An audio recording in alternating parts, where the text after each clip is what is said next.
L'un est né le 10 avril à Bambali au Sénégal, l'autre le 15 juin dans la commune de Bazioun, dans le gouvernorat de Garbaya en Égypte. Seulement 2 mois d'écart les séparent en cette année 1992 et rien ne prédestine Sadio Mané et Mohamed Salah Ghali à se rencontrer aussi bien sur le delta du Nil que près du fleuve Casamance. C'est au nord de tout que les destins se croisent. Au nord de l'Afrique et au nord-ouest de l'Angleterre, sur les bords de la Mersey, qu'ils élisent tous les deux domicile. Dans une ville, Liverpool, où tout est question de dualité et où le rouge déteste cohabiter avec le bleu et inversement. Le fleuve sépare d'ailleurs les 2 stades emblématiques de la ville, Anfield Road et Goodison Park. Le premier à voir rouge dans cette ville industrielle d'Angleterre n'est autre que Sadio Mané.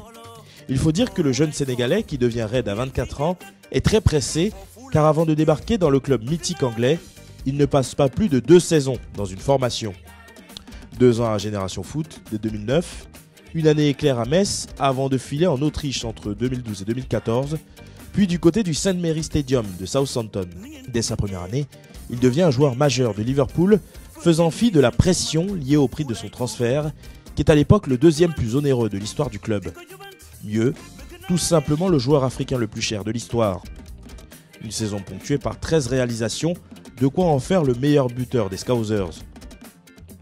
Ce record sera battu par Mohamed Salah, qui le rejoint chez les Reds en juin 2017. Avec 42 millions d'euros, c'est le joueur le plus cher acheté par le club anglais à l'époque. Lui non plus ne connaît pas la pression.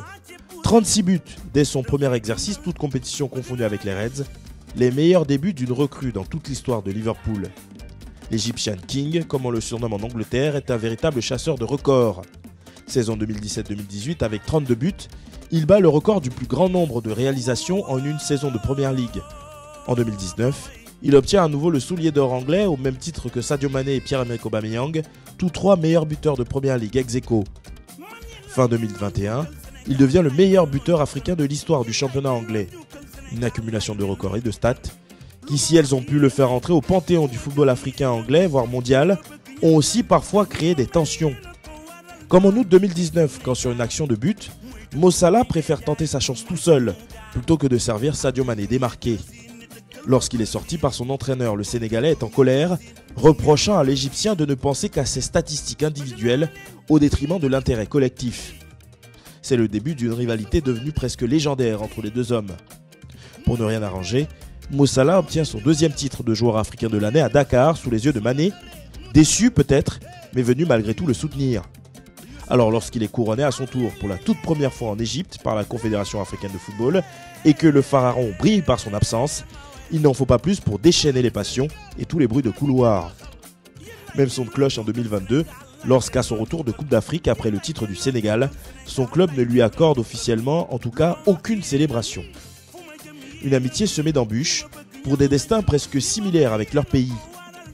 Une élimination pour l'Égypte et le Sénégal, respectivement en 8e de finale à domicile en 2019 et en quart de finale en 2017 face au Cameroun. Ils ont perdu tous les deux une finale de Coupe d'Afrique en 2017 face au Cameroun et 2019 face à l'Algérie, avant de se retrouver adversaires en finale de la dernière Coupe d'Afrique des Nations au Cameroun. Et parce qu'il était presque écrit que sur le chemin de la réussite se dresserait forcément l'autre, ils se retrouveront à nouveau lors d'une double confrontation bouillante pour la qualification à la prochaine Coupe du Monde au Qatar.